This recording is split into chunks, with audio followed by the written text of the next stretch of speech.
शांति। ओम शांति। ओम शांति।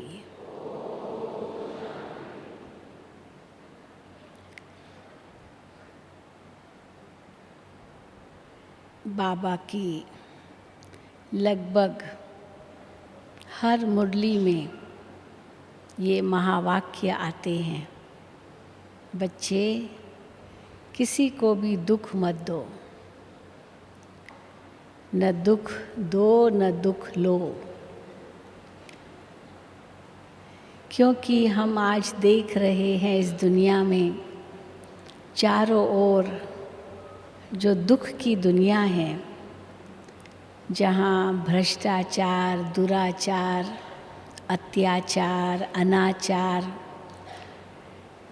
सब आचरण बुरे हैं, व्यवहार भी बुरे हैं, सोच भी बुरी है, वाणी भी बुरी है, कर्म तो है ही बुरे। कदम कदम पर कितने पाप हो रहे हैं और उस पाप की भोगना तो हर मनुष्य भोग ही रहा है। तो यह है ही दुख की दुनिया। बाबा कई बार कहते हैं कि चक्र लगाओ, कहाँ किसको सचमुच सुख है।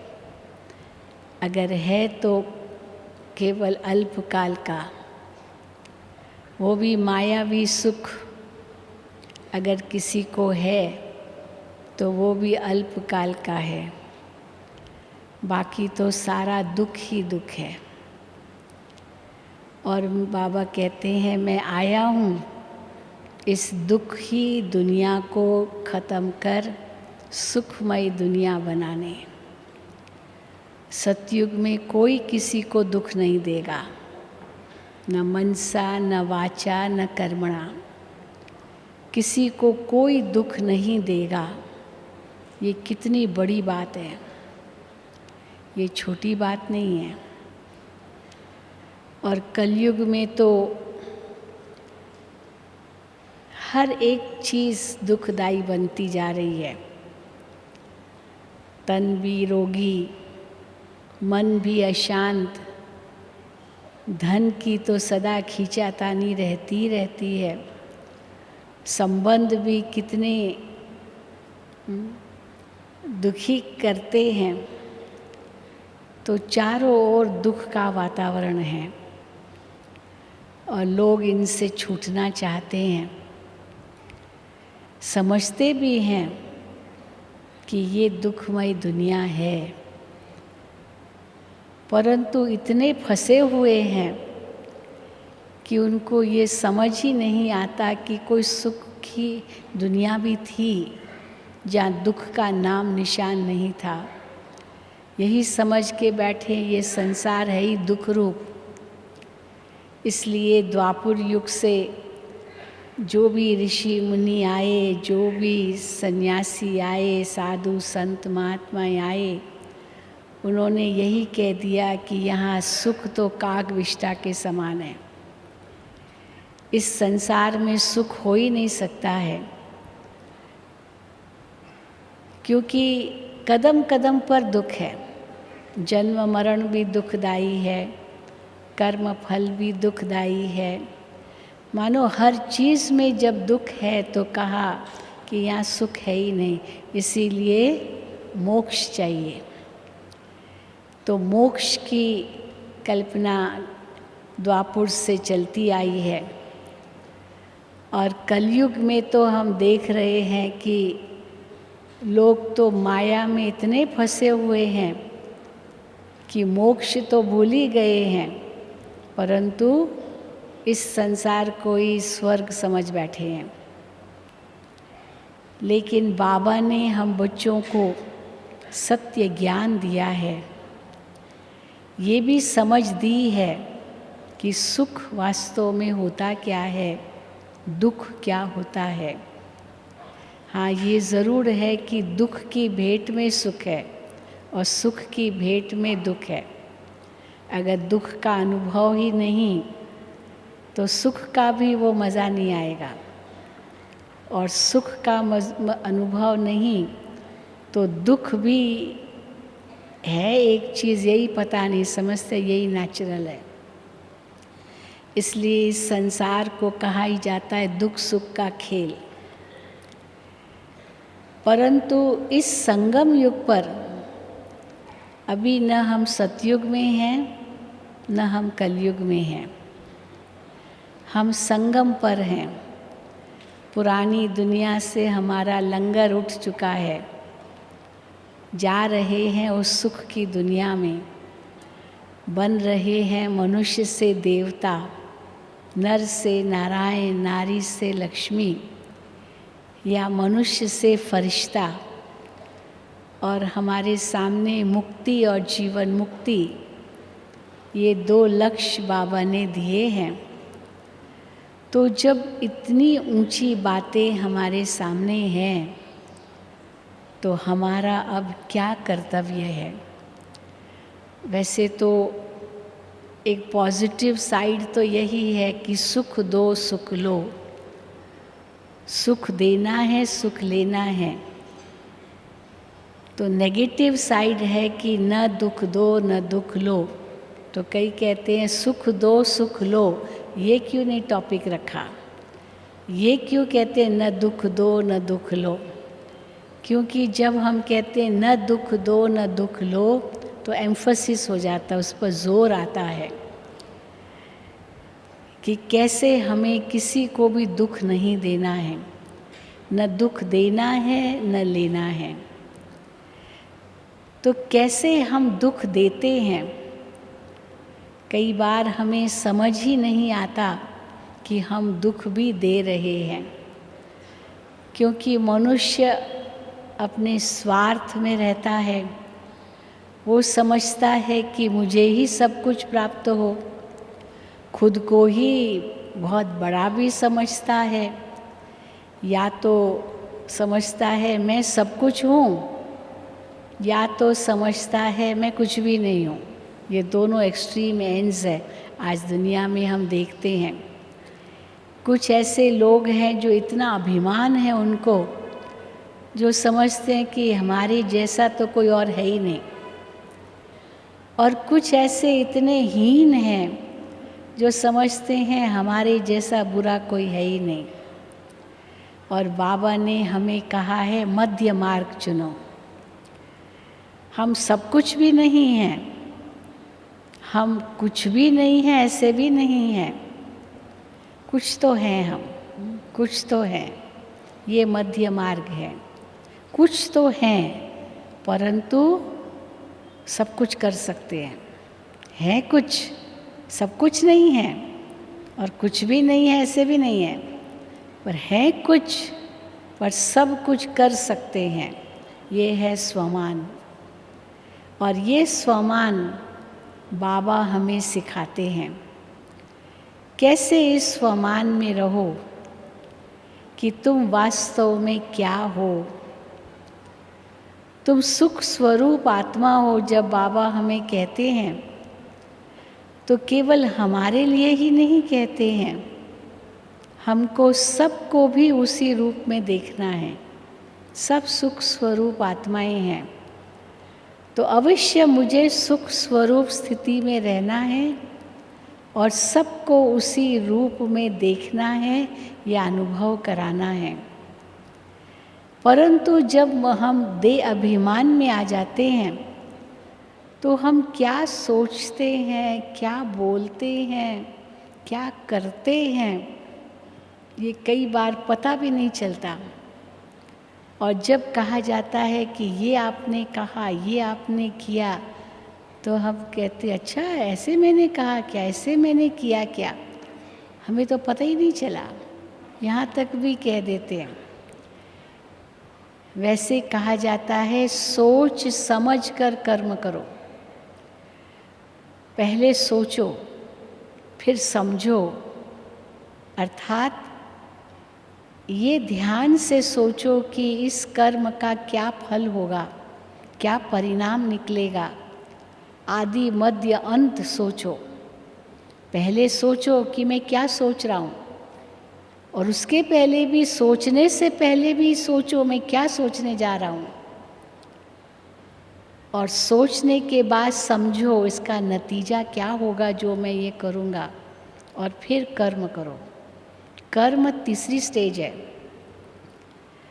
लेकिन जब मनुष्य देह अभिमान में आता है, उसको कुछ भी समझ में नहीं आता है मैं क्या कह रहा हूँ, क्या कर रहा हूँ, क्या सोच रहा हूँ, और सोच समझ कर कर्म करने की बजाय उल्टी चलती है गाड़ी।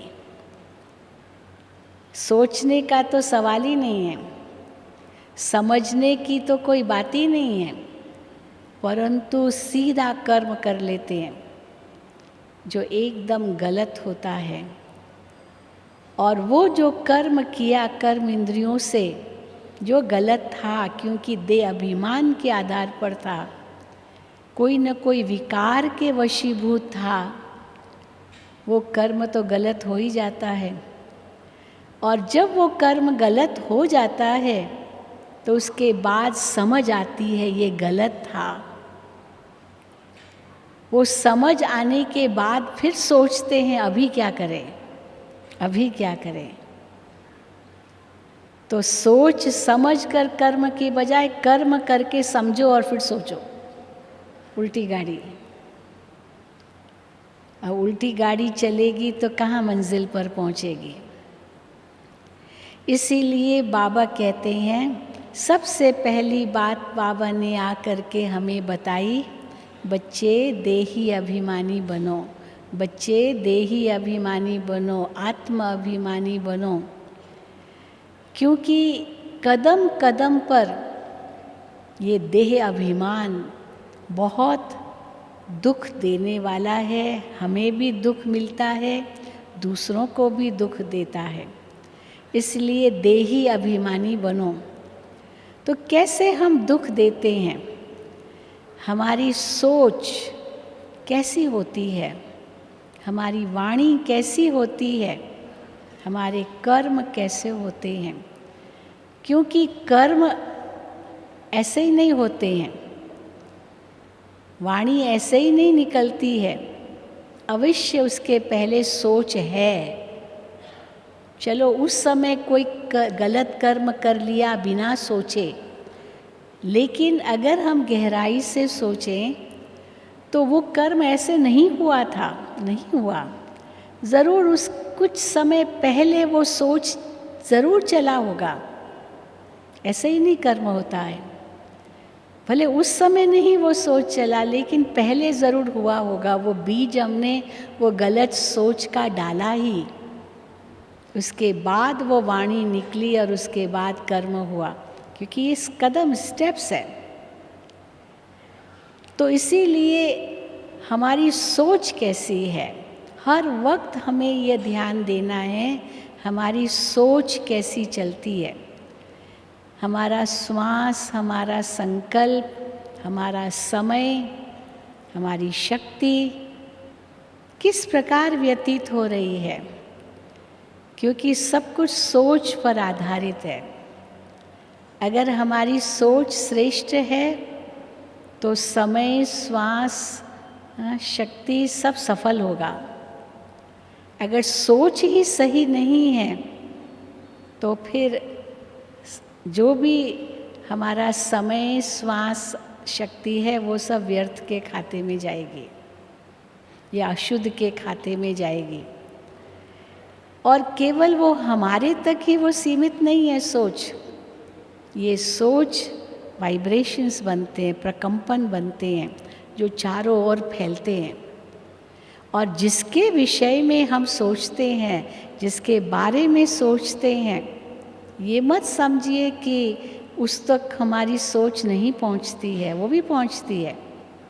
जैसे वाणी और कर्म का प्रभाव है, वैसे सोच का भी प्रभाव है। वो केवल सोच हमारे अंदर तक ही नहीं रहती, उसके भी वाइब्रेशंस चारों ओर फैलते हैं। और कैसे वो फैलते हैं और कैसे उस तक पहुंचते हैं, उस पर एक छोटी सी कहानी आपको सुनाते हैं कि एक बार किसी राज्य का राजा वो सैर पर निकला, अपने राज्य का भ्रमण करने निकला और भ्रमण करते करते एक बहुत बड़े व्यापारी की दुकान पर पहुंचा जो चंदन की लकड़ियां बेचता था। चंदन बहुत महंगी होती है, चंदन की लकड़ियां। तो वो चंदन की लकड़ियां बेचता था और राजा उनको देख करके सोच में पड़ गया कि ये व्यक्ति तो बहुत बड़ा व्यापारी है, पर मेरे मन में आता है कि मैं इसको फांसी पर लटका दूं, मैं इसको फांसी पर लटका दूं। पता नहीं क्यों मुझे ये सोच मन में आ रहा है, इसको फांसी पर लटका दूं। और ये जो उनके साथ उनके वज़ीर थे उनको कहा कि मुझे आता है कि मैं इसको फांसी पर लटका दूं। तो वज़ीर ने कहा, क्यों महाराजन, क्यों ऐसे आपको सोच चल रही है? कहा पता नहीं क्यों। तो खैर आगे गए तो वज़ीर को ख्याल आया कि ये राजा तो बड़ा अच्छा है, बहुत ही सभ्य है, बहुत सारी प्रजा की बहुत अच्छी संभाल कर रहा है, क्यों इसको ये संकल्प आया कि उसको फांसी पर लटका दूं? उसने तो कोई ऐसी गलती तो की नहीं है। क्या गलती की हो फिर फांसी दो, पर ऐसे ही क्यों फांसी दे, क्यों इसको ऐसे सोच चला? तो वज़ीर ने सोचा कि अब मैं इसका थोड़ा परीक्षण करूँगा। तो अगले दिन वो उसी दुकान में गया, बिजनेसमैन के से मिला और उसकी बड़ी तारीफ़ करने लगा कि आपका धंधा तो इतना बड़ा है, चंदन की लकड़ियाँ आप बेचते हो, तो ये तो बहुत पुण्य का काम करते हो। तो आपका धंधा कैसे चलता है, कैसे चलता है आपका धंधा? अपने आप को डिस्गाइज में रखा, ये नहीं दिखाया मैं राजा का वज़ीर हूँ। तो जब उस व्यापारी से बात ही कर रहा था कि आपका धंधा कैसे चलता है, अब उस व्यापारी को तो पता नहीं था ये कौन है। तो उसने कहा, क्या साफ धंधा चलता है, ये चंदन की लकड़ी खरीदता कौन है? मेरा व्यापार तो बहुत ठंडा है। तो कहा, फिर आप क्या करते हो? तो कहते हैं, मैं सोचता हूँ कि ये राजा मर जाए ना, ये राजा मर जाए तो मेरी ये सारी लकड़ियाँ बिक जाएगी, क्योंकि सब आएंगे जब उनकी अर्थी पर चंदन की लकड़ी डालेंगे, साधारण लकड़ी तो नहीं डालेंगे। जब इनका संस्कार होगा तो हर एक चंदन की लकड़ी लेगा, तो इसीलिए मेरी चंदन की लकड़ी जल्दी बिक जाएगी अगर राजा मर जाए तो। अब ये सोच उसके मन में चल रहा था और देखो वहाँ राजा के मन में सोच चल रहा था, ये इस चंदन के व्यापारी को मैं फांसी पर लटकाऊं। अब ये समझ गया कि उसकी सोच के कारण ही राजा को ये सोच चली है, नहीं तो राजा को ऐसे सोच क्यों आएगी। अब उसने एक बहुत अच्छी तरकीब सोची। उसने क्या तरकीब सोची? उस चंदन के व्यापारी से कुछ चंदन की लकड़ियाँ ली और लकड़ी खरीद ली और खरीद करके राजा के पास गया कि राजन, उस समय गया था उस दुकान में और उस व्यापारी ने आपके लिए सौगात दी है, सौगात दी है। तो राजा तो अचरज में पड़ गया कि उस व्यापारी ने मेरे लिए सौगात दी है, वो तो बड़ा अच्छा आदमी होगा और मैंने ऐसे ही सोच लिया उसके लिए कि इसको तो फांसी पर चढ़ाना है। तो मैं तो बहुत शर्मिंदा हो गया हूँ, क्योंकि वो तो बड़ा अच्छा व्यक्ति, क्योंकि इतनी सौगात हमें दी। राजा से वो खुश हैं। तो कहा कि अच्छा, उनको दरबार में बुलाओ और मैं उसको इनाम दूंगा और मैं उसको अपना माफ़ी मांगूंगा कि मैंने तुम्हारे लिए ऐसे सोचा। अब जब ये राजा ये सोच ही रहा था, उसी समय उस व्यापारी के मन में भी सोच चलने लगा कि मैं ऐसे क्यों सोचता हूँ कि ये राजा मर जाए, ये तो कितना अच्छा राजा है और ये राजा तो सबको सुख देता है, कितना सबका भला चाहता है और मैं उसके लिए ऐसे सोच रहा हूँ अपने स्वार्थ के खातिर। तो मैं जा कर के उनसे माफ़ी मांगता हूँ कि मैंने राजन आपके लिए ऐसे सोचा। अब देखो राजा के मन में भी वही सोच चलने लगा। हाँ, कि मैं उसको बुला करके उनसे माफ़ी मांगूँ और वो व्यक्ति सोच रहे हैं मैं जा कर के माफ़ी मांगूँ। अब दोनों माफ़ी की बात सोच रहे हैं, कहाँ वो उनको मार डाले या वो मर जाए, और कहाँ माफ़ी की बात सोच रहे हैं। तो अभी जब उसको पता चला कि राजा आपको बुला रहा है तो ये डर गया। अरे राजा मुझे बुला रहा है, कहाँ उसको मेरी बात पता तो नहीं चल गई कि मैं चाहता हूँ कि ये मर जाए और मेरी चंदन की लकड़ियाँ बिके। तो मैं जाऊँगा ज़रूर, लेकिन मैं माफ़ी मांगूँगा। अब जैसे ही वो पहुँचा व्यापारी, सीधा ही उनके आगे साष्टांग नमस्कार करके कहने लगा, मुझे माफ़ करो, मुझे माफ़ करो। राजन कहे, तुमने क्या भूल की जो मैं माफ़ करूँ? तुमने तो कोई भूल नहीं की। अब उसने अपनी बात सुनाई और फिर राजा ने अपनी बात सुनाई, और दोनों देखो गले मिल करके दोस्त बन गए हैं। तो देखो संकल्प बदली हुआ, संकल्प बदल गया तो स्थिति भी बदल गई। नहीं तो दोनों को कितना दुख, क्योंकि सोच नेगेटिव थी, सोच गलत थी। उसको अपना अभिमान था राजा को, और व्यापारी को अपना स्वार्थ था। तो जहाँ स्वार्थ और अभिमान मिले तो वहाँ तो दुख ही होगा ना। तो दोनों ने एक दो को जैसे दुख दिया, और जैसे सोच सकारात्मक हुई, सोच बदल गई, तो वो सुख का स्वरूप हो गया और दोनों गले मिले, दोनों मित्र बन गए। फिर तो कहानी तो और भी लंबी है। तो कहने का भाव है कि हमारी सोच कैसी है, क्योंकि उसके आधार पर हमारी वाणी बनती है। ऐसे ही नहीं वाणी मुख से निकलती है। कई बार हम कहते हैं, मुख से कोई ऐसे शब्द निकल जाते हैं और हम कहते हैं कि भाई मेरे मन में तो कुछ नहीं था, मेरी भावना तो ऐसी अच्छी थी, कोई ऐसी बुरी भावना नहीं थी, पता नहीं मेरे मुख से ये शब्द कैसे निकल गए। वास्तव में ये पता नहीं, ये कहना भी गलत है। पता है ज़रूर, क्योंकि ऐसे ही नहीं शब्द निकलते हैं जब तक वो मन में न हो। और अगर निकले हैं, माना मन में भले अभी न निकले हो, अभी नहीं सोच रहे होंगे, पर पहले ज़रूर सोचा होगा, उसके कारण अभी मुख से निकले। किसी ने कुछ ऐसे गलत किया, उसको थप्पड़ मार दी और फिर को सॉरी मेरा मतलब नहीं था, आपको मैंने ऐसे किया, मुझे माफ़ करो। थप्पड़ ऐसे ही नहीं निकलती है। बाबा तो माया के लिए कहते हैं कि माया थप्पड़ मारती है। ये हाथ हमारी हाथ से तो थप्पड़ नहीं होनी चाहिए। बाबा कहते हैं ये आपके हाथ जो है ना, ये वरदानी हाथ है, वरदानी हाथ है। इस हाथ से तो कभी किसी को दुख नहीं देना है, कोई भी इंद्रिय से किसी को दुख नहीं देना है। ये सारी इंद्रियां जो बाबा कहते एक एक अंग कमल सदृश है। कमल नयन है, कमल चरण है, कमल हस्त है, कमल मुख है, कमल हृदय है। एक एक अंग कमल सदृश इतना पवित्र हो तभी तो देवता बनेंगे। सतयुग के देवी देवताएं के लिए हम गाते हैं नयन कमल, चरण कमल, हस्त कमल, मुख कमल, परंतु सतयुग के देवताओं की ये महिमा नहीं है कमल से भेंट, क्योंकि वहाँ तो कीचड़ ही नहीं है। सतयुग में तो कीचड़ ही नहीं है जो कमल से भेंट हो। कमल तो वहीं खिलता है जहाँ कीचड़ होती है। तो बाबा कहते हैं ये संगम युग के लिए गायन है कि तुम्हारा हर अंग कमल सदृश हो। ये हाथ वरदानी हाथ हो, दाता का हाथ हो, न कि किसको थप्पड़ मारने वाला हाथ हो। वो तो माया थप्पड़ मारती है जो मुंह फेर देती है। तो हम भी अगर थप्पड़ मारेंगे किसी को और उसका मुंह फेर देंगे तो भगवान से भी उसका मुख मुड़ जाएगा। इसीलिए हमारे द्वारा कोई ऐसे कर्म न हो।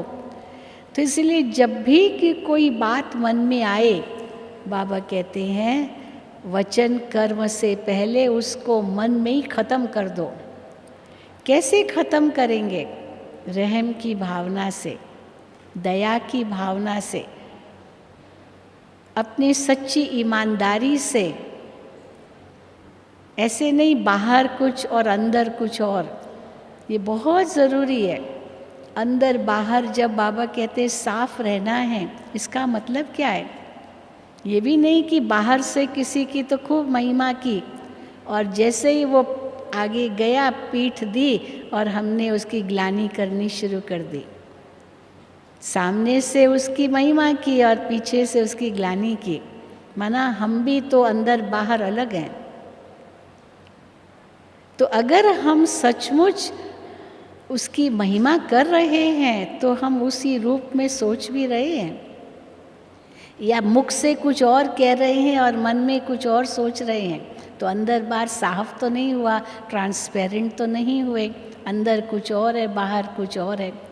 और अगर ये कर्म हमसे हुआ, भले उनके सामने महिमा भी की और पीछे से उनकी ग्लानि की, ये भी तो पाप कर्म बनता है, क्योंकि मन में तो फिर बुराई सोच रहे हैं।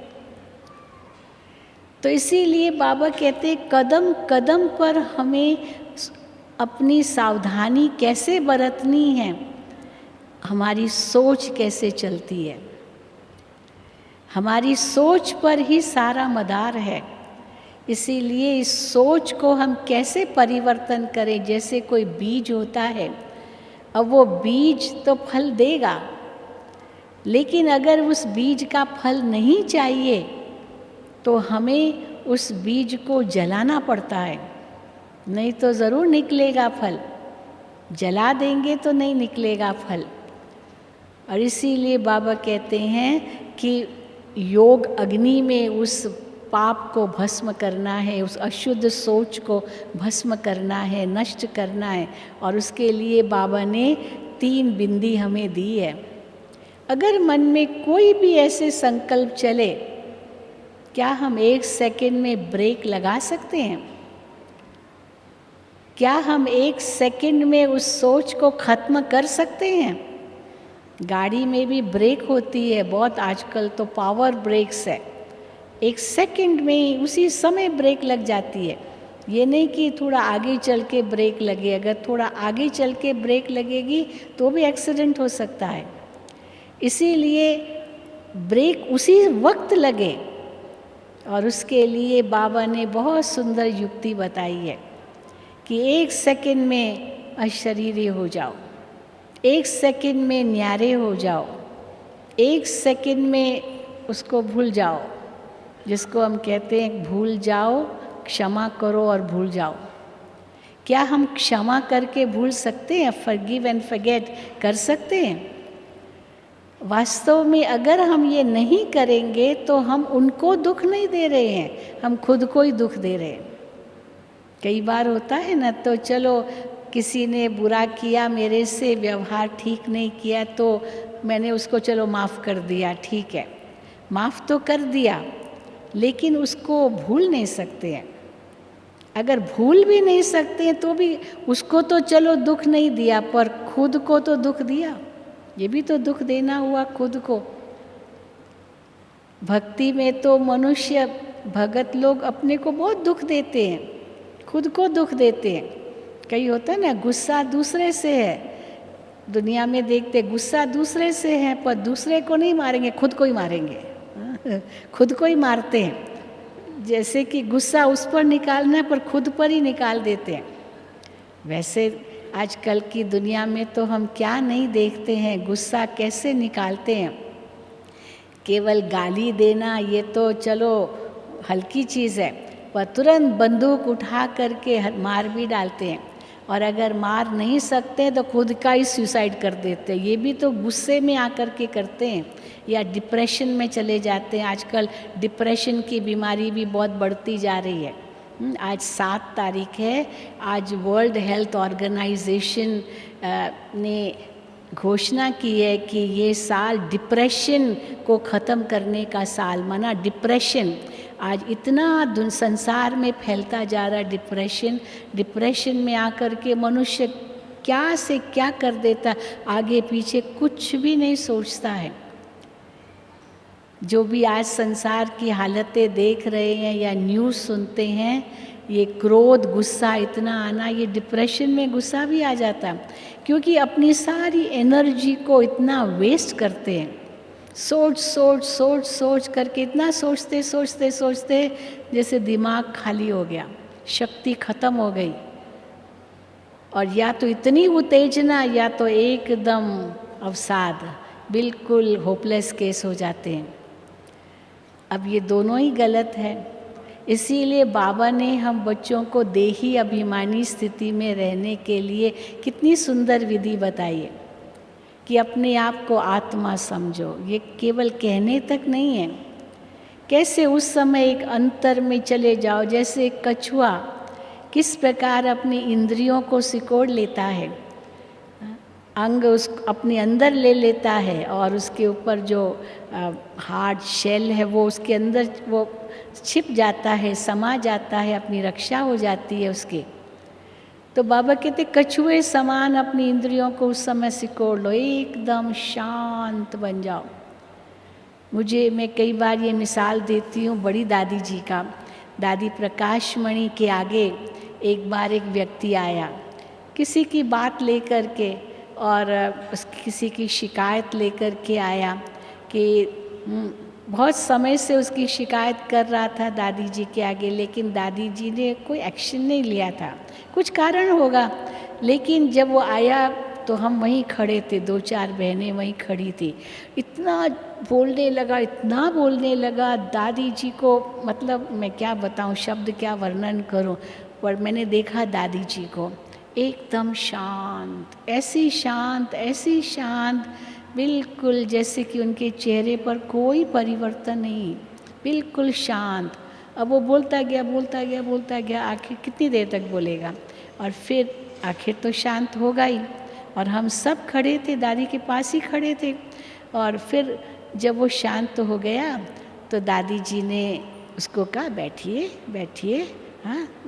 एक बहन को कहा इनके लिए थोड़ा पानी ले आइए, इनके लिए पानी ले आइए।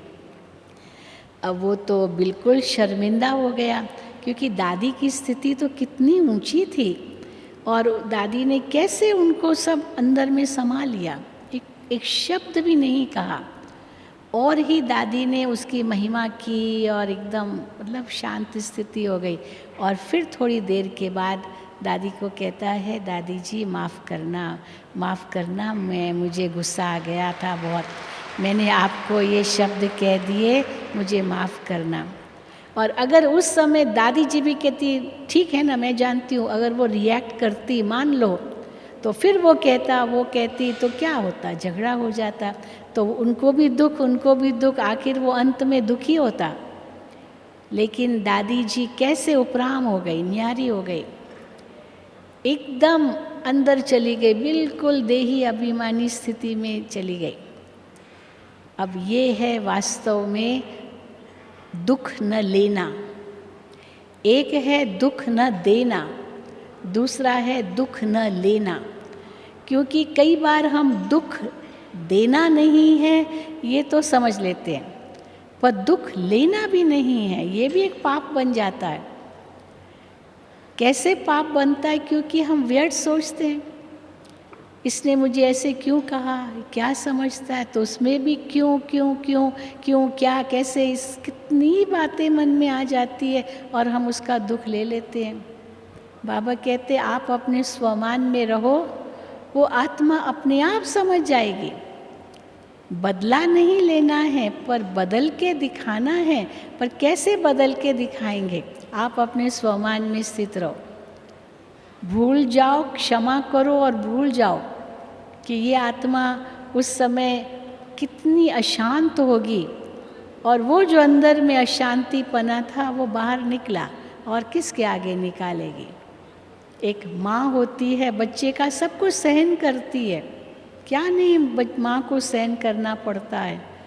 बाबा को कितना सहन करना पड़ता है, ब्रह्मा बाबा में कितनी सहन शक्ति थी, क्या नहीं बाबा के सामने बातें आई। बाबा मुरलियों में सुनाते हैं, कलंक लगे ब्रह्मा बाबा पर, चलो और बातें छोड़ो, कलंक, कैसे कलंक लगते हैं। बाबा के पास आते थे, बाबा से कृष्ण के साक्षात्कार होते थे, बस श्री कृष्ण को देखा और एकदम चटक पड़े। तो जिन लोगों को ये समझ नहीं थी, उन्होंने सोचा ये अपने आप को कृष्ण कहलाता है और ये सब इसकी रानियां हैं, इसको तो 16,108 रानियां हैं, इसको 200-300 मिली अभी तक, अभी 16,108 रानियां चाहिए। हाँ, ये कृष्ण कहलाता है अपने आप को। और बाबा कहते थे बच्चे मैं तो कुछ भी नहीं कर रहा हूँ, ये मेरी शक्ति नहीं है, ये कोई मेरा कार्य नहीं है, ये तो शिव बाबा कैसे ये चमत्कार करा रहे हैं ये मैं भी नहीं समझ सकता हूँ, लेकिन लोग का क्या जाने। तो इसीलिए बाबा कहते हैं कि हमको अपने आप को देखना है। अगर मेरा मन साफ है तो मुझे डरने की कोई ज़रूरत नहीं है, मुझे रिएक्ट करने की कोई ज़रूरत नहीं है। सच तो बीठो नच, जब बाबा कहते हैं ना, जो सच्चा होता है वो नाचता है। तो हम अपने आप को देखें, मैं सच्चा हूँ। अगर मैं सच्चा हूँ, मेरा अंदर बाहर साफ है, तो मुझे डरने की कोई ज़रूरत नहीं, क्योंकि हर एक की सोच अपनी अपनी है। ये तो हो ही नहीं सकता कि सबकी सोच मेरे जैसी हो या औरों की सोच जैसे वैसे मेरी सोच हो, नहीं होगा। हर एक की अपनी अपनी सोच है। परंतु मेरा अगर कनेक्शन बाबा के साथ है तो मैं आत्मा उस सोच से परे हो जाऊंगी और मैं अपनी आत्मिक स्थिति में रहूंगी, दुख लूंगी भी नहीं। कई बार ऐसे भी होता है कि हमारे मन में किसके प्रति कोई दुख देने की भावना नहीं होती है, भावना बहुत अच्छी है, लेकिन वो व्यक्ति ऐसे समझता है कि मैं उसको दुख दे रही हूँ, मैं उसको दुख दे रही हूँ। थोड़ा सा कुछ कहा भी, हाँ हाँ हाँ मुझे पता है क्यों कह रहे हो। अरे भाई मेरे अंदर में कोई बात ही नहीं है और इतना प्यार से कह रहे हैं, लेकिन उसके अंदर की भावना सही न होने के कारण उनको लगता है हम उनको दुख दे रहे हैं। अब जब ऐसी बात आती है तो बाबा हमेशा कहते हैं ये उसका कर्म है, आप उसमें दुखी मत हो जाओ, ये उस आत्मा का अपना कर्म है। न जाने कितने जन्मों का हिसाब किताब है, कितने जन्मों के संस्कार हैं। किसी में अनुमान का संस्कार होता है, हर बात में अनुमान लगाना, हर बात में शक करना, हर बात में शक, जबकि कोई ऐसी बात है भी नहीं, लेकिन उसको भी नेगेटिव लेना और उसमें शक करना, वो अपने आप को ही दुखी करते हैं। क्योंकि अनुमान, वहम, शक ये ऐसे मनोरोग हैं। डिप्रेशन तो जाकर अंत में बनता है, लेकिन ये पहले अनुमान से शुरू होता है, वहम उससे शुरू होता है। हाँ ये करूँगा ये हो जाएगा, ये होगा तो ये होगा, वहम। फिर शक, अगर ऐसे नहीं हुआ तो ये ऐसे करेगा तो शक की निगाहें बनती है, शक के विचार चलते हैं और अपने आप को ही दुखी करते रहते हैं। तो ऐसी आत्माओं पर भी बहुत दया चाहिए, क्योंकि वो आत्माएं बहुत कमज़ोर है, वो इतनी कमज़ोर है कि उनके पास कोई शक्ति ही नहीं है। इसीलिए वो ऐसे सोचते हैं। तो उन पर हम को और बोझ न डालें, हम उन पर ये न सोचें कि ये ऐसे क्यों सोच रहा है, क्योंकि शक्ति नहीं है। अब किसी को शक्ति नहीं होगी तो वो कैसे चल पाएगा, टांगे कमज़ोर है तो ज़रूर गिरेगा ना। उसको सहारा देना होता है, लकड़ी देनी होती है या हाथ पकड़ना होता है, क्योंकि वो बहुत कमज़ोर है। तो अभी हम देखते हैं दुनिया के अंदर जो आत्माएं हैं वो बहुत कमज़ोर है, उनका योग परमात्मा से टूटा हुआ है, खुद को भी नहीं जानते। ईश्वर को जानना तो दूर की बात है, खुद को भी नहीं जानते, और इसलिए अपने दुख दर्द में ही पड़े रहते हैं और अपने आप को और कमज़ोर करते रहते हैं। और बाबा ने हम बच्चों को तो बहुत बड़ा कार्य दिया है कि तुम बच्चे हो सैल्वेशन आर्मी। सैल्वेशन आर्मी क्या करता है? अभी भी देखो कश्मीर में बहुत तूफान आया, आंधी आई, बारिश पड़ी, पहाड़ गिरे, न जाने क्या क्या हुआ है, और वहाँ मिलिट्री तैयार हो गई। मिलिट्री तैयार हो गई बचाने के लिए। बहुत कुछ चल रहा है, बहुत लोग मर रहे हैं इस समय, बहुत कुछ नुकसान हुआ है, पर मिलिट्री आर्मी तैयार हो गई। जिस आर्मी को वो पत्थर मार रहे हैं, पर वही आर्मी देखो उनको बचा रही है। ये भी तो उनका आर्मी का कितना बड़ा गायन है, देश के रक्षक हैं वो। तो जैसे वो देश के रक्षक समझते हैं कि ये हमको रक्षा का कार्य करना है, इसी प्रकार बाबा ने तो हमको और भी ऊंचा कार्य दिया है। तुम तो रूहानी सेना हो। कल भी बाबा ने कहा तुम शिव शक्ति पांडव सेना हो, तो तुम सेना को क्या करना है? सबका कल्याण करना है। माया से युद्ध करना है, पर आत्माएं तो भगवान के बच्चे हैं ना, तो सबका कल्याण करना है, जिस हर एक का कल्याण हो। चाहे कोई अपकारी हो तो भी उसका भी कल्याण हो। जब कोई मेडिकल प्रैक्टिस करते हैं ना, मेडिसिन पढ़ते हैं, तो उसके बाद डॉक्टर बनते हैं, तो उनको कुछ नियमों का पालन करना पड़ता है, कुछ ओथ लेने पड़ते हैं, वायदे करने पड़ते हैं, संकल्प लेने पड़ते हैं। तो उन संकल्पों में एक संकल्प ये भी है कि अगर किसी ने आपका कितना बुरा भी किया हो, पर जब वो आपके पास पेशेंट के रूप में आता है, एक मरीज़ के रूप में आता है, उसने आपके साथ बहुत बुरा किया था, पर वो जब आपके सामने मरीज़ के रूप में आता है, उस समय वो पहली बातें नहीं सोचनी है। वो मरीज़ समझ करके आप डॉक्टर हो, आपको उनको शफा देनी है, उसको दवाई देनी है, उसको शफा देने के लिए सोचना है, और कुछ नहीं। ये मेरा दुश्मन है, ये नहीं सोचना है। कोई आपके आगे कैसा भी थे, पर सरेंडर होकर आ रहा है, तो उसकी सारी पिछली बातें भूल जानी होती है। आप लोगों को मालूम होगा, जब पहले ये चंबल घाटी के डाकू हुआ करते थे, बहुत उन्होंने हत्याएं की, क्या नहीं किया, लेकिन जयप्रकाश नारायण थे उस समय, उनके आगे समर्पण हुए, और समर्पण हो गए माना अब उन्होंने संकल्प लिया कि हम आगे से ये नहीं करेंगे। तो जितने भी उन्होंने पाप किए, जितनी भी हत्याएं की, वो सब माफ़ हो गई होगी, क्योंकि समर्पण हो गए। हम आत्माओं ने कितना पाप किया है, 63 जन्म पाप ही करते आए हैं, और अभी हम बाबा के आगे समर्पण होते हैं। बाबा को कहते हैं, बाबा जब आप आएंगे तो आपके सिवा और किसी को याद नहीं करेंगे। तो जो हमने वायदे किए और उस वायदे अनुसार हम बाबा के बनते हैं, तो बाबा कहते हैं जो भी पिछला किया सब माफ़, बस मुझे याद करो तो तुम्हारे पाप नाश हो जाएंगे। तो बाबा भी हमको माफ़ कर देते हैं। ये नहीं बाबा कहते नहीं तुमको मैं तुम्हारा बदला लेकर के रहूँगा, नहीं। बाबा कितना कहते हैं, भक्ति मार्ग में मेरा कितना अपमान किया, सर्वव्यापी कह कर के, कुत्ते बिल्ले में ये सब कह कर के, क्या नहीं किया, फिर भी अपकारियों पर मैं आकर के उपकार करता हूँ। तो बाबा इतना उपकारी, ब्रह्मा बाबा इतना उपकारी, तो हम बच्चे कैसे होने चाहिए? तो एक सेकंड में हम भूल सकते हैं क्या? हम खुद को भी क्षमा कर सकते हैं, और अगर हम खुद को भी नहीं कर सकते तो दूसरे को तो कर ही नहीं सकेंगे। खुद को कैसे क्षमा करेंगे? किसके प्रति भी बुरा नहीं सोचना, ये है अपने आप को क्षमा करना।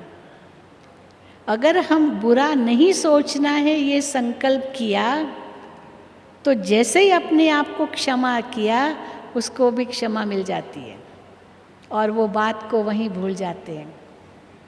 इसलिए जब बाबा कहते बच्चे 3 बिंदी लगाओ, वैसे इतना सहज नहीं है बिंदी लगाना। भले बाबा कहते हैं बिंदी लगाना तो बहुत सहज है, बस बिंदी तो लगानी है, लेकिन उस बात को एक सेकंड में बिंदी लगा देना, जिसमें बाबा ड्रामा का ज्ञान हमें देते हैं, आत्मा का, परमात्मा का, ड्रामा का ये ज्ञान बिंदी लगाने में बहुत सहज हो सकता है।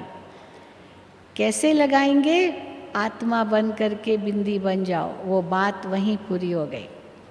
एक सेकंड भी आगे न बढ़े, कहीं और आगे जाने की ज़रूरत ही नहीं है।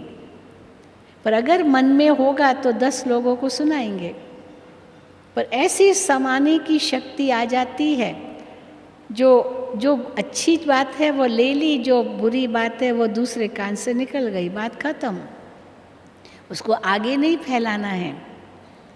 इसलिए बाबा कहते सागर की तरह बन जाओ, सागर, सागर क्या करता है? सागर की विशेषता होती है उसमें कुछ भी डालो पर सागर का स्तर कभी गंदा नहीं होता है, क्योंकि सागर में जो लहरें होती है वो लहरें जो हल्की चीज़ है उनको किनारे फेंक देती है और भारी चीज़ जो होती है उसको अंदर में ले लेती है, लहरें।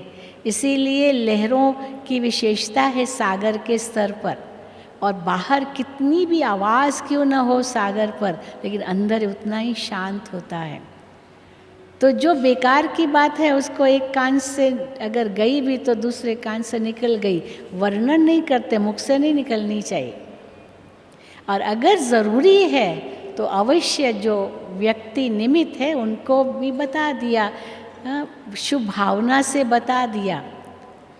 बाबा यहाँ तक कहते बच्चे लॉ को अपने हाथ में नहीं लेना, कानून को हाथ में लेने का आपको कोई अधिकार नहीं है।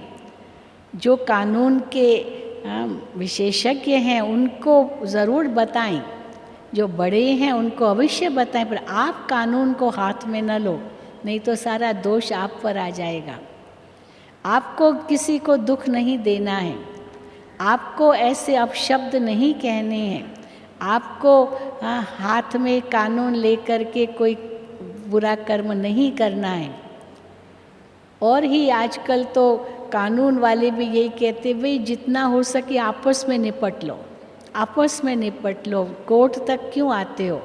ज़रूरत नहीं है, इतनी सारे केस कोर्टों में पड़े हैं, वही नहीं पूरे निपट रहे हैं तो आप और मत बढ़ाओ। आन मानी झगड़ा टूटा, दादी जी हमेशा कहा करते थे कि हार मानी का मतलब क्या है? हार मानी झगड़ा टूटा।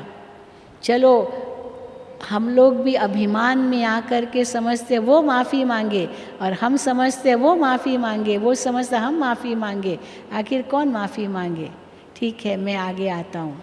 जो ओटे सो अर्जुन, जब बाबा कहते हैं ना, तो मैं आत्मा अर्जुन बन करके भगवान की श्रीमत अनुसार मैं आकर के चलो माफ़ी मांग लेती हूँ, झगड़ा ख़त्म। कोई बड़ी बात नहीं है, परंतु उसके लिए बड़ी नम्रता भी चाहिए, क्योंकि हम छोटी बात को इतना बढ़ा देते हैं और खुद को ही दुखी कर देते हैं। इसीलिए बाबा कहते हैं बिंदु लगाओ। अब ये बिंदु लगाना उसके लिए बहुत सहज उपाय है, बस न्यारे हो जाओ। और उसके लिए शक्ति कहाँ से आएगी? जो बाबा आज भी कहा, रोज़ मुरली में कहते हैं, सुबह सुबह वो शक्ति मिलेगी। सुबह उठ करके अमृत वेले वो शक्ति जमा करो और सारे दिन में वो शक्ति बांटो। मधुबन में आते हो शक्ति भरने के लिए आते हो। कई बार भाई बहनें अपना अनुभव सुनाते हैं, बहन जी हमारे ऊपर ये समस्या है, वो समस्या है, वो समस्या है, इतनी समस्याएं हैं, क्या करें बहन जी? तो हम कहते समस्याओं को छोड़ के नहीं आए क्या वहाँ से? जब आप मधुबन आए हो तो मधुबन है सागर का कंठा। सागर के कंठे पर आना माना बादल भर कर के जाना, यहाँ से शक्ति भर कर के जाना। मधुबन है पावर हाउस, तो पावर हाउस से बिजली मिलती है। तो जैसे आप मोबाइल चार्ज करते हो, सवेरे सवेरे चार्ज करते हो तो सारा दिन वो मोबाइल चलता है, और जिस समय मोबाइल चार्ज करने का समय होता है, पावर हाउस के साथ कनेक्ट करते हैं, उस समय बात नहीं करनी होती है मोबाइल पर। मोबाइल पर भी बात हो भी रही है और चार्ज भी हो रहा है, ये दोनों साथ साथ नहीं करना, या तो चार्ज करो या तो बात करो। तो जब चार्ज पर रखा है तो उस समय बातचीत बंद। तो मधुबन है पावर हाउस, और इस पावर हाउस में आप सभी अपनी आत्मा रूपी बैटरी को चार्ज करने आए हो। चार्ज करने आए हो ना सभी? हाँ, ऐसे ही आए हो ना, सेवा के लिए आए हो, वो तो अच्छी बात है, उससे भी बैटरी चार्ज होती है, लेकिन आत्मा की शक्ति भरने के लिए यहाँ आए हो। तो जो भी आपकी समस्याएं हैं वो सब घर में छोड़ कर आए या यहाँ लेकर के आए हो?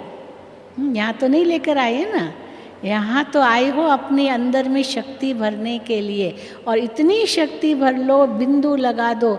यहाँ पर कोई लौकिक बातें, सांसारिक बातें, कोई व्यर्थ बातें, यहाँ वहाँ की बातें बिल्कुल नहीं होनी चाहिए, क्योंकि यहाँ का वातावरण इतना पावरफुल है। तो उस शक्ति को अपने अंदर भरो, और जब वापस जाएंगे तो आप महसूस करेंगे कि वो जो समस्याएं थी वो तो बहुत छोटी थी, क्योंकि आप बड़े हो गए। हम अभी तक क्या समझ रहे थे, वो समस्याएं बहुत बड़ी है, फलाना ऐसा है, फलाना ऐसा, ये ऐसा, ये ऐसा, न जाने क्या क्या समस्याएं लेकर के बैठे थे। लेकिन अब जब यहाँ मधुबन में आए हैं, ये 5-4 दिन जितने भी आप यहाँ हो, इतनी अपने अंदर शक्ति भर लो जो आप बड़े हो जाओ और वो समस्या आपसे छोटी हो जाए। क्योंकि छोटी हो गई तो कुछ भी नहीं है, समस्या उतनी है पर आप बड़े हो गए। हाँ, तो वो समस्या उतनी है पर आप कैसे बड़े हो गए, क्योंकि अंदर में शक्ति भर दी। वो समस्या तो उतनी की उतनी है। हाँ, जैसे हम लोग बताते कि अगर आप एक लकीर खींचो, अब उस लकीर को छोटा करना है बिना काटे, तो कैसे उसको छोटी बनाओगे लकीर को? लकीर खींची, पर उस लकीर को जो खींची आपने उसको छोटी लकीर करनी है, तो कैसे करेंगे छोटी? उसको काटना भी नहीं है, तो छोटी लकीर कैसे बनाएंगे? उसके आगे बड़ी लकीर खींच लो, तो बड़ी लकीर खींच गई तो उसके आगे वो तो छोटी हो जाएगी। तो समस्याएं तो संसार में बहुत हैं, समस्याओं को दोष मत दो, दूसरों को दोष मत दो। हर एक अपना आत्मा अपना हिसाब किताब चुकतू कर रही है। ये तन का रोग भी अगर आ रहा है उसमें भी दुखी मत हो जाओ, ये भी अपने आप को दुख देना, हाय मुझे इतना ये रोग है, मुझे रोग है, उसके बारे में सोचना, अपने तन के रोग के बारे में, तो ये भी अपने को दुख देना है। दूसरे को भी सुना करके हम सोचते हम हल्के हो रहे हैं, पर सुनाना तो डॉक्टर को है ना, सबको सुनाने से तो कुछ नहीं होगा। चलो कोई पूछ रहा है तो थोड़ा बता दिया, पर दुखी हो करके बताना अपने दुख को बढ़ाना है। इसीलिए तन से भी दुखी नहीं होना है, मन से तो दुखी होना ही नहीं है। और धन की जहाँ बात आती है उसे तो बिल्कुल दुखी नहीं होना है, क्योंकि बाबा ने तो हमको कह दिया बच्चे सिंपल जीना है। कितना चाहिए? 2 रोटी चाहिए, और क्या चाहिए? ज़्यादा तो चाहिए नहीं। यहाँ महल माड़ियाँ तो खड़ी करनी नहीं है। आजकल तो सरकार भी पीछे पड़ी हुई है, बेनामी संपत्ति, ये संपत्ति, वो संपत्ति, सब पीछे पड़ी हुई है। तो कुछ भी एक्स्ट्रा होगा तो पकड़े जाएंगे।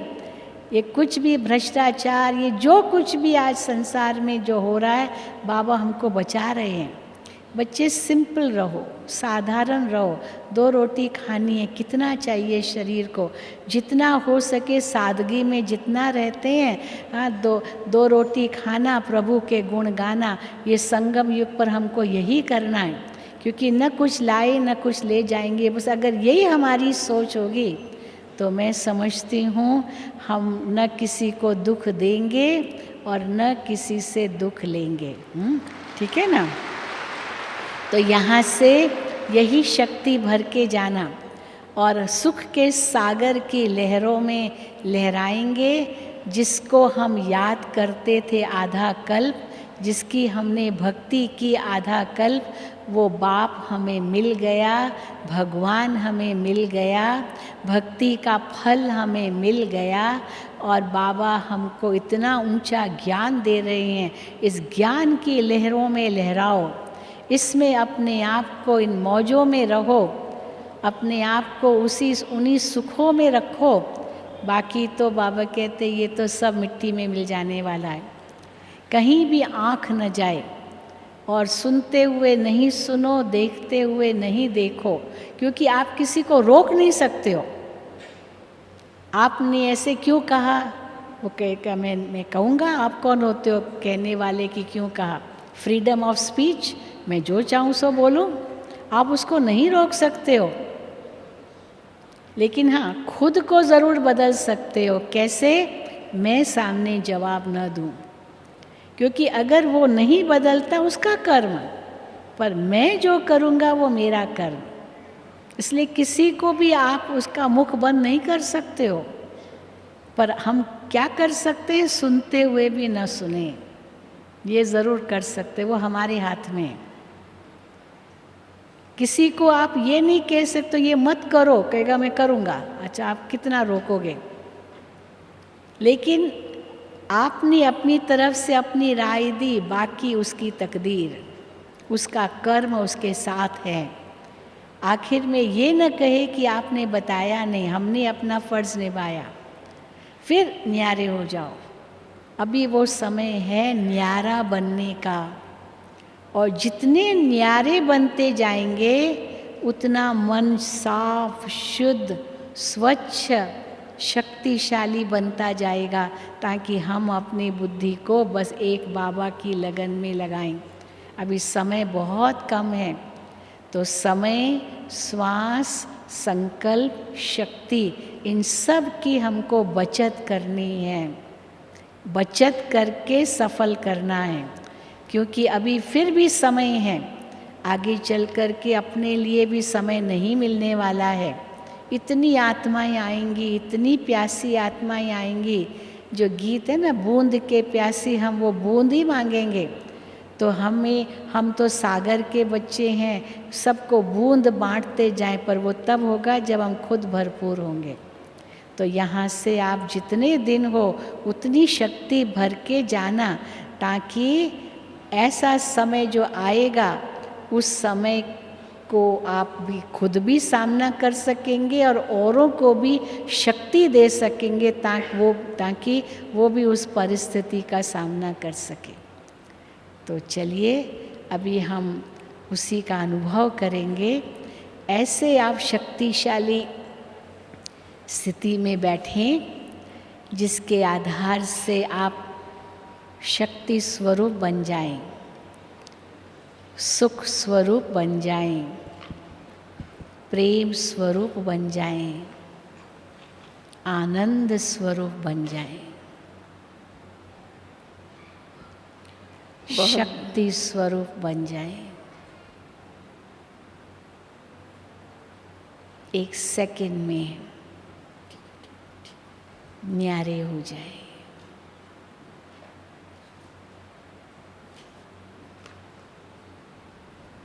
अपनी आत्मिक शक्ति को पहचाने।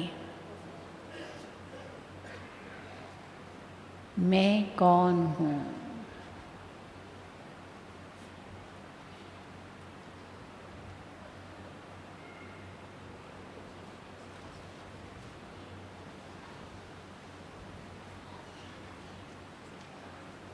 आत्मा अशरीरी बन जाए।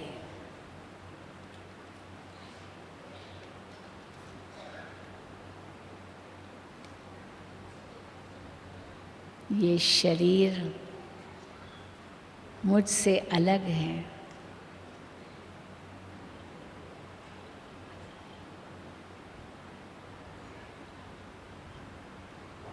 अब मैं आत्मा इनसे न्यारी होकर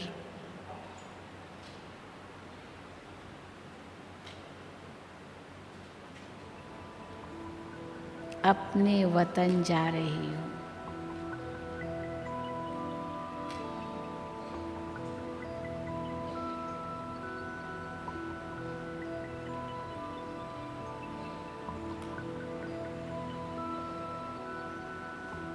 आत्म पंछी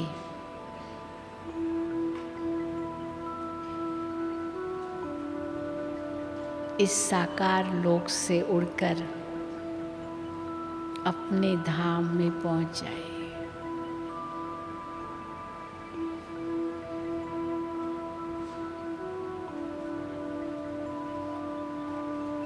वह बेहद दुनिया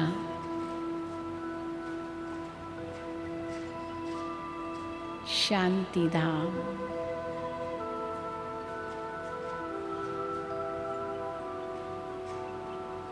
मुझ आत्मा का घर,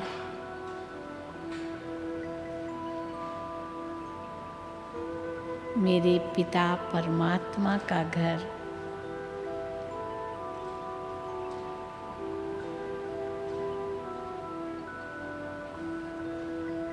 जहाँ मैं आत्मा विश्रामी होती हूँ।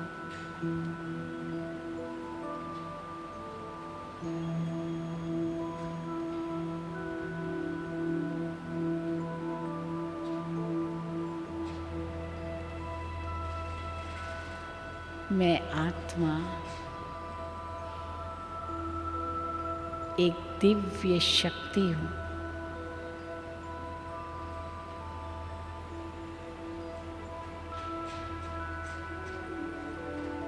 मेरे चारों ओर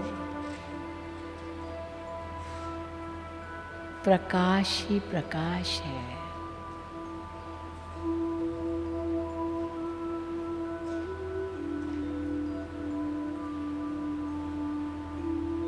असीम शांति है।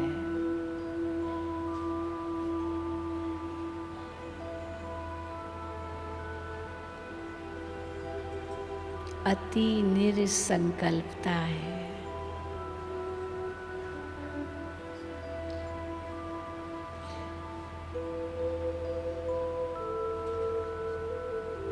मैं आत्मा सब बंधनों से मुक्त हूँ।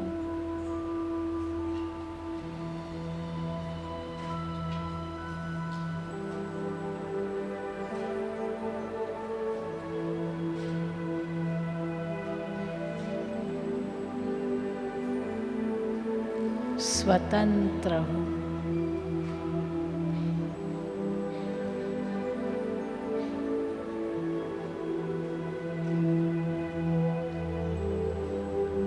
शिव बाबा के सानिध्य में हूँ।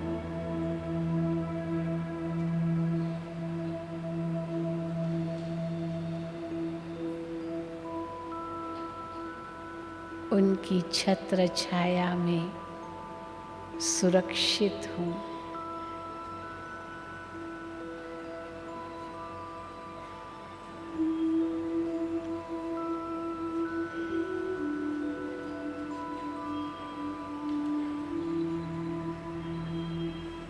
मेरे सर्व संबंध बाबा के साथ ही है।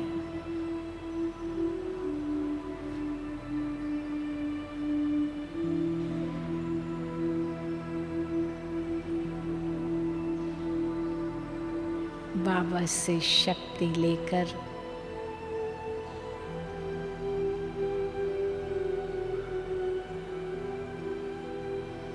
मुझे सबको बांटनी है।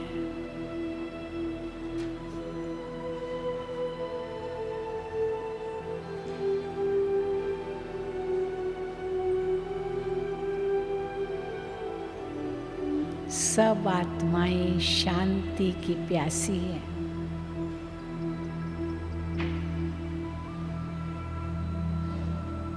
मैं आत्मा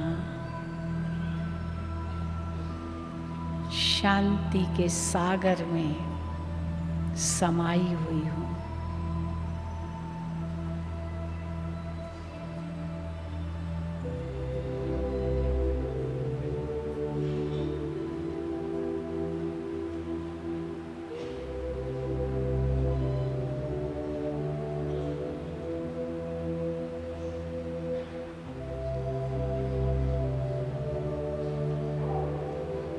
अपनी श्रेष्ठ शांति की स्थिति द्वारा सबको शांति देनी है। शांति प्रदान कर रही हूँ।